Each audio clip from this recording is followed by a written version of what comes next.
Olá, viva, seja bem-vindo a mais um Bíblia Fala. Estamos a iniciar mais uma semana onde nos próximos dias, durante todos os dias da semana, nós iremos estar aqui para podermos transmitir algumas verdades que estão inscritas nas Sagradas Escrituras. Eu diria, vamos deixar que a Bíblia fale ao nosso coração. Na semana passada iniciámos o estudo que queremos levar durante algumas semanas e que trata sobre a primeira e a segunda epístolas de Pedro. Na semana passada estivemos a ver um pouquinho as características de Pedro, não pudemos ver muito, é certo que ao longo deste trimestre iremos provavelmente falar muito mais também da própria pessoa de Pedro. Mas eu gostava de o convidar a abrir a sua Bíblia na primeira epístola de Pedro. Quase no final da Bíblia nós encontramos a primeira e a segunda epístolas de Pedro e queria ler consigo no capítulo 1, versículo 1, que diz assim: Pedro, apóstolo de Jesus Cristo, aos peregrinos da dispersão no Ponto, Galácia, Capadócia, Ásia e Bitínia. Pedro, este versículo de alguma forma ajuda-nos a compreender e a perceber que existe um contexto onde esta carta se insere. Porém, será que conseguimos definir para quem é que ela é escrita, uma vez que Pedro, reúne aqui vários sítios onde provavelmente já existia igreja, ou pelo menos crentes? Sim, é verdade que para a compreensão do conteúdo de uma carta, não só no contexto das epístolas bíblicas, mas qualquer carta que seja, se nós tivermos a oportunidade de a ler mais tarde, não é? Já fora do seu contexto, é evidente que compreender para quem é que uma carta é escrita, em que situação estavam essas pessoas, isso pode justificar muito de um conteúdo de uma carta, seja qual for, não é? Portanto, quando se estuda a Bíblia, sobretudo neste tipo de estudo livro a livro, ou na tentativa de compreender a mensagem de uma carta, de um livro específico, do Evangelho, o que seja, é evidente que toda esta dimensão, a que muitas vezes chamamos de introdução, temática da introdução, compreender quem escreveu, se houver dúvidas sobre isso, para quem escreveu, em que ano, em que altura, até mesmo quais eram as realidades daqueles crentes ou das cidades onde viviam. Tudo isso são informações que, como é evidente, se tornam úteis para aquilo que importa realmente quando estamos a estudar a Bíblia, que é, naturalmente, o conteúdo, a mensagem que é transmitida. Mas realmente há este pormenor muito importante, é um dos princípios, podemos dizer hermenêuticos, que é uma palavra assim complicada, mas é o mesmo que dizer, um dos princípios para interpretar e compreender a Bíblia é nunca ler as afirmações, os textos, digamos, no vazio, porque elas não foram escritas nesse vazio. Nós estivemos aqui na semana passada a falar sobre Pedro, e porque é que é importante, e como dizias na introdução, se calhar vamos compreender um pouco e conhecer mais Pedro à medida que vamos lendo o que ele escreve, e se calhar temos que fazer referências de vez em quando a alguns episódios da sua vida, porque quando estamos a ler uma carta escrita por Pedro, não é a mesma coisa de ler uma carta escrita por Paulo. Pois. Mesmo que fosse Paulo a escrevê-la a estes mesmos crentes, no mesmo contexto, é evidente que ele ia fazer outro tipo de afirmações. Portanto, o contexto, quer da pessoa que escreve, quer daqueles para quem escreve, determina muito do que é o conteúdo, ou até mesmo do estilo, ou da linguagem. Qualquer um de nós compreende que se estivermos a falar, se tivermos que transmitir uma mensagem a um grupo de médicos, sei lá, nós se calhar vamos usar uma linguagem, se formos ao campo, a um sítio mais rural, falar com habitantes ali, trabalhadores do campo, por exemplo, se for o mesmo tema, vamos usar uma linguagem diferente, porque sabemos que talvez haja certos termos que seja melhor dizer de outra forma. Portanto, isto para dizer que realmente, à medida que estudamos algumas questões de contexto e de introdução, isso ajuda-nos a melhor compreender o conteúdo. Nós não vamos optar ao longo destes dias que ainda temos no início da carta, claramente não vamos fazer aqui grande ênfase nestas questões. Não é que elas não possam ser interessantes e merecê-lo, mas vamos dizer que no enquadramento do Bíblia Fala, nós estamos, como é evidente, um pouco mais focados e preocupados propriamente com a mensagem, com a aplicação dela. Mas ainda assim, respondendo agora mais diretamente à tua pergunta, não deixa de ser importante olhar este pequeno versículo e perceber o que é que dele podemos obter. Eu diria acerca daqueles para quem Pedro escreve, talvez o primeiro ponto que eu gostaria de mencionar é o facto de ser um grupo que nós podemos perceber que reconhece o ministério apostólico de Pedro. Quando Pedro assina a carta, e neste caso o que ele faz é que assina antes de começar, não é? às vezes em cartas, normalmente assina-se no final, não é? Mas neste caso, Pedro assina no princípio. É o mesmo que dizer, introduz a sua pessoa ou anuncia quem é que vai agora falar, não é? Que é uma maneira também interessante de garantir que as pessoas, ao ouvirem agora a leitura da carta, nós temos que imaginar que muitas vezes estas cartas escritas pelos apóstolos, elas não eram enviadas nem por e-mail, nem para o correio de casa de cada pessoa. Uma cópia era enviada por algum meio e a maior parte das vezes a carta era lida em público. Podia ser mesmo na igreja, em algum espaço onde a comunidade se encontrasse, e a carta era lida.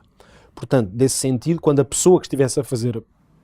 a pessoa que estava a fazer a leitura, quando começasse a ler, no fundo ele estava quase a tomar a voz de Pedro, podemos imaginar quase como uma pregação, não é? E agora todas estas palavras, conselhos, exortações são lidas, vamos imaginar, diante de toda a igreja, da comunidade, e as pessoas ouvem como se fosse realmente Pedro a comunicar-lhes.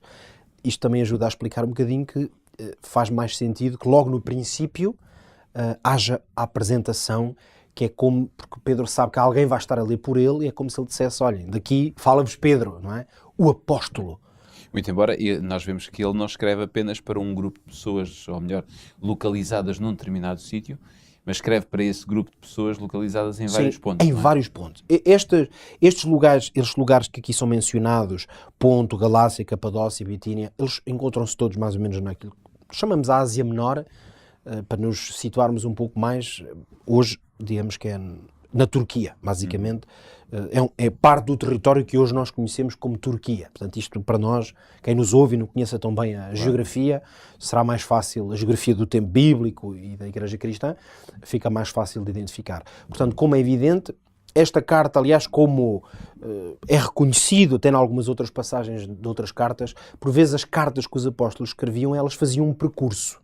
Na verdade, não é que fossem para uma comunidade só, aquela carta era enviada, porque era um manuscrito muito importante, e portanto pessoas, crentes, levavam aquela carta e liam-na em diferentes sítios. Portanto, podemos imaginar que Pedro tinha na sua mente, de facto, crentes de várias localidades, sabendo que elas correspondiam a uma zona onde seguramente ele tinha exercido o ministério, ou fundado igrejas, ou simplesmente zonas com quem os apóstolos se comunicavam, tivessem tido uma relação mais pessoal ou não. Não é? Ele até fala aqui de peregrinos, provavelmente, da dispersão, quer dizer, podiam não ser até pessoas da própria região. Sim, exatamente. Essa é a questão que eu gostaria de dar até um enfoque no próximo, mais um minuto, porque não deixa de ter algum interesse. Digamos que os teólogos, ou que se debatem um bocadinho mais sobre estas questões de introdução, quando olhamos para o conteúdo da carta, podemos dizer que existem algumas dúvidas sobre quem serão, de facto, de quem é o objeto para quem Pedro quer escrever. Sobretudo porque, quando ele usa esta expressão peregrinos ou estrangeiros, como dizem algumas versões, da dispersão, esta é uma expressão que é conhecida e se aplica, sobretudo, aos judeus, portanto, a uma comunidade judaica. Já a própria ideia de diáspora e dispersão é muito conhecida nesse contexto, porque os judeus, de facto, por diversas razões, estavam neste período, como tiveram ao longo de quase toda a sua história, mas em particular nesta altura, por diversas razões até políticas e geográficas, muitos judeus estavam dispersos em vários territórios, toda a Ásia, no fundo, e Médio Oriente, e, portanto, é natural e faz sentido que Paulo estivesse a escrever para uma comunidade de judeus, naturalmente convertidos ao cristianismo, porque é disso que se trata, mas claro que o judaísmo é mais do que... Não é como hoje nós sermos de uma igreja cristã confissão A ou confissão B, claro. Ser de um contexto judaico é uma nação, não é? Portanto, não é apenas ser de religião judaica, é ser um judeu. Portanto, há toda uma dimensão quando se escreve para alguém que, mesmo estando convertido ao cristianismo, que era judeu, que nós vemos algumas razões na carta para podermos acreditar que de facto seria esse o caso. Mas também é verdade que há alguns elementos mais no conteúdo, teremos a oportunidade de chegar lá, nomeadamente o facto do apóstolo Paulo se referir algumas vezes à expressão gentios, mas sobretudo o facto de lermos alguns textos, como por exemplo, a certa altura, no capítulo 4, o apóstolo Paulo escreve a estas igrejas dizendo: a vossa maneira vã de viver, que por tradição recebestes dos vossos pais. Alguns autores veem aqui como talvez difícil que ele estivesse a dizer isto a judeus, porque isto será mais natural dizer uma frase destas a quem vem do paganismo, no fundo, e portanto essa maneira vã de viver seria uma maneira de falar do seu passado não judeu. Agora, de qualquer maneira, não podemos dizer que haja uma certeza. Claro. O mais importante aqui é compreender que o apóstolo Pedro era reconhecido, fosse por uma comunidade judaica convertida, ou por gentios, portanto, pagãos ou não judeus que se tinham convertido ao cristianismo, eram pessoas que precisavam de receber exortação e, sobretudo, a sua fé ser fundamentada, e esse é o grande objetivo do apóstolo Pedro. Okay. Então, amanhã iremos continuar a dar-lhe mais perspectivas e, sobretudo, a abrirmos a Bíblia aqui em 1 de Pedro.